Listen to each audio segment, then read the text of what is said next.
Join us and discover beautiful beaches, rugged landscapes, pretty towns, desolate mountain ranges that sweep down to stunning lakes, unique architecture, history and folklore, no shamrocks, no shillelaghs, and definitely no shenanigans, just naked Ireland.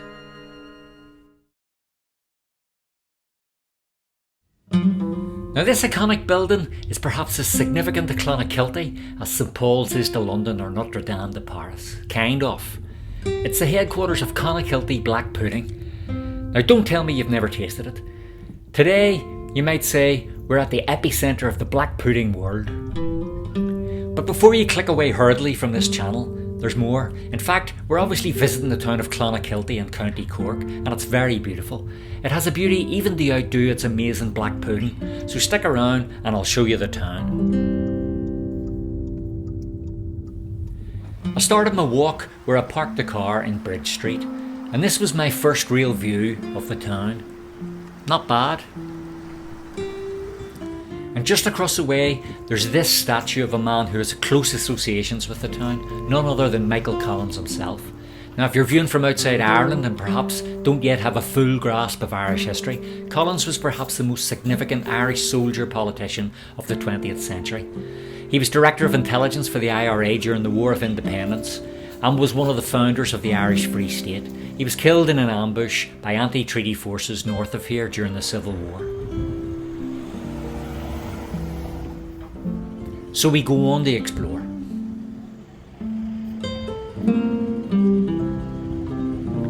And immediately I've stumbled upon the quaint Spillers Lane, a charming little oldie-worldy arcade that really kicks off this Clonakilty tour in the most colourful way. I mean, you could probably satisfy yourself with spending time here having a beer or a coffee, but we've a town to visit, so I don't have that luxury, unfortunately. It was great to happen upon this place though, purely by virtue of where I parked.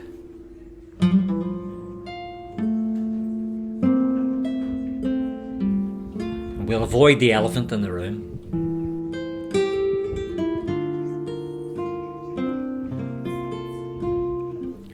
And this whole area would presumably once have been an old industrial area or perhaps warehousing, but it's had the regeneration treatment and now it's a great asset to the town. Great old well-built stone buildings that'll last forever.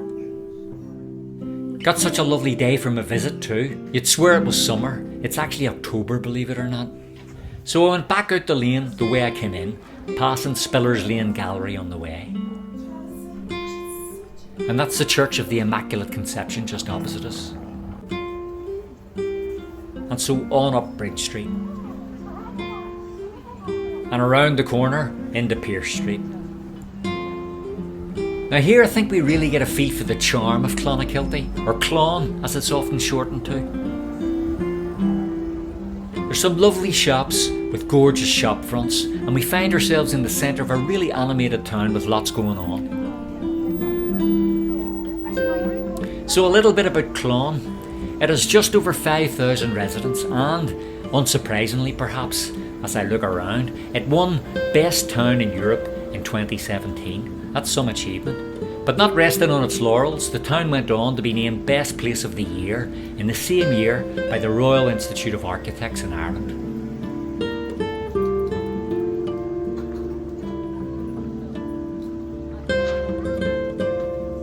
Don't you just love old shops like this? It was the Norman Thomas de Roche who marked this spot with a market back in 1292. Or quite close to here anyway, and the Normans had castles in various places around where the town now is. But the town had to wait until 1613 before it gained its charter from James I. Again, I have to draw attention to the shop fronts we're passing. Simply beautiful.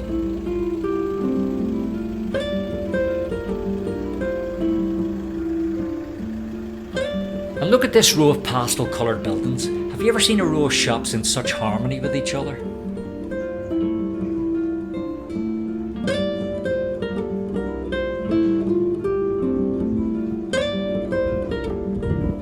O'Donovan's Hotel here was the venue for several speeches that Michael Collins made in the town.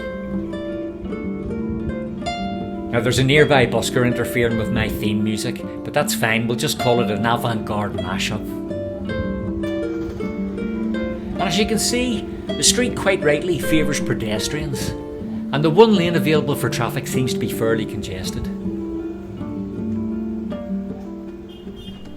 as we admire the beauty of this street, it's worth noting that much of Clon was burned in 1641 by Catholic rebels who chased the Protestant settlers out to the town of Bandon.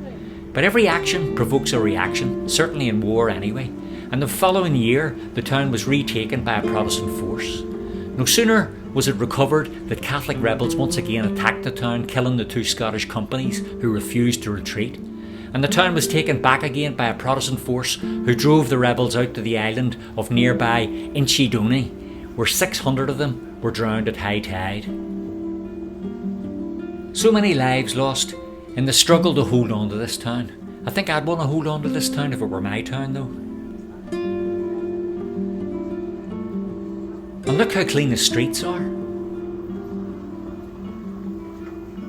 If you're enjoying this wee film, by the way, please don't forget to like and subscribe. It's so important to encourage new content in the future. And feel free to comment on your own impression of the town too. It's always great to hear from you, Naked Ireland supporters, old and new.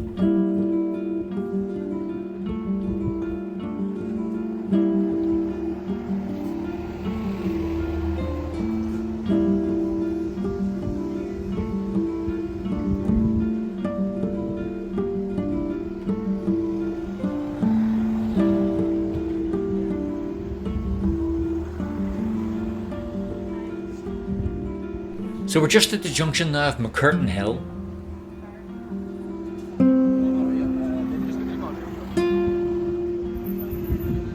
And Rossa Street, which is down that way.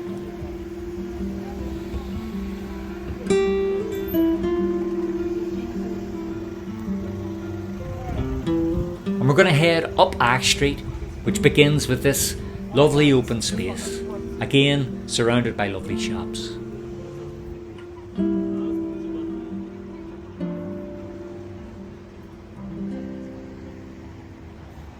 Beautiful the way the tree is centred in this wee area.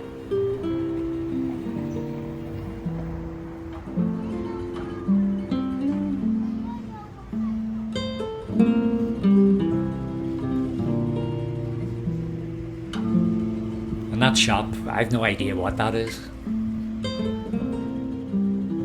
Blue skies above, long may this brilliant autumn weather last. Now isn't this the place to hang out?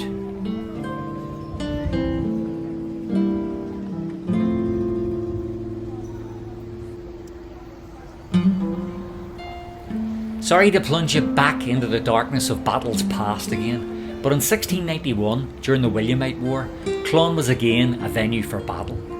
And later in 1798, a place near here called Shannonvale was the site of the Battle of Big Cross. You may have noticed the statue we just passed in the square beside the lovely tree. That commemorates that battle.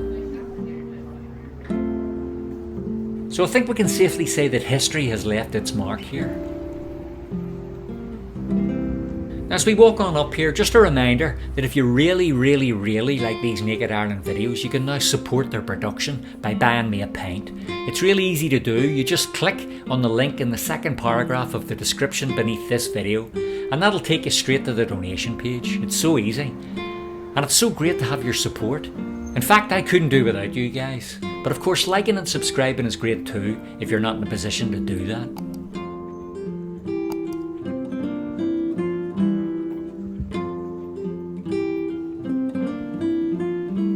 I like that there's trees planted here, but I must say there's not much room for them to mature.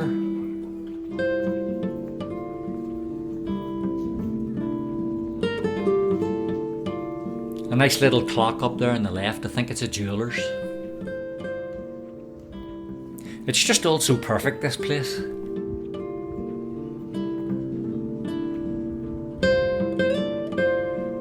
And if you do come here to visit, this might be an important address, the tourist office. And what a fine looking tourist office it is too. Closed at the moment, unfortunately.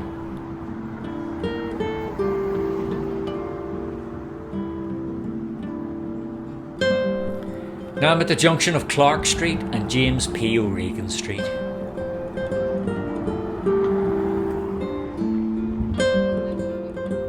And you can see that there's not so many people around up here. Still really nice though.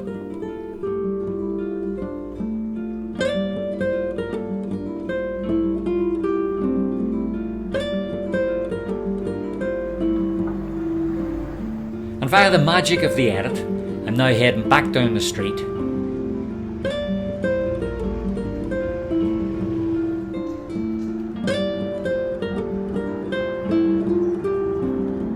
And on up into McCurtain Hill.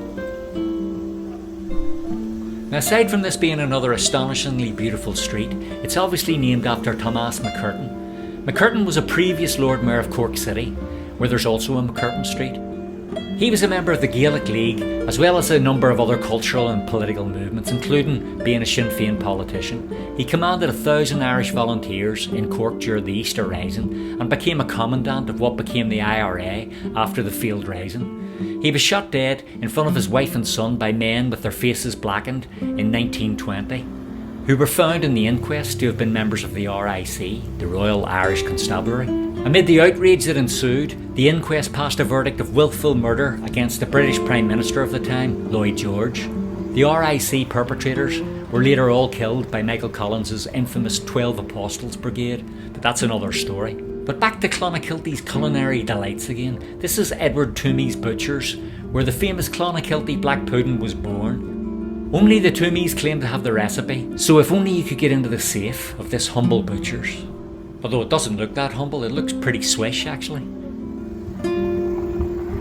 So this is the most beautiful place a black pudding could ever wish to be born.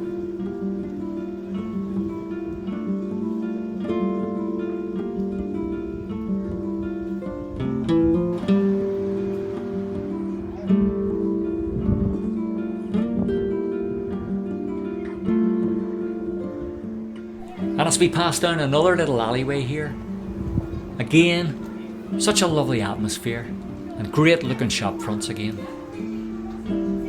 It must be great at night time around here.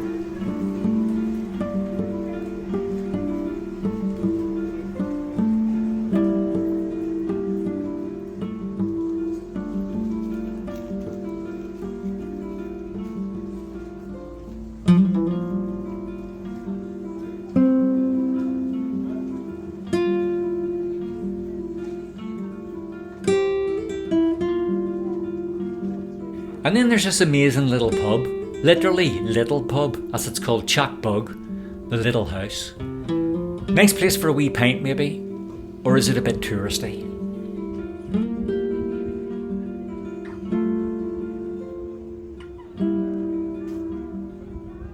In fact, in the end, I chose to go for a pint of Murphy's here in McFinn's, and I made a film about that you can track down. And while you're doing that, I'll see you all in the next Naked Ireland.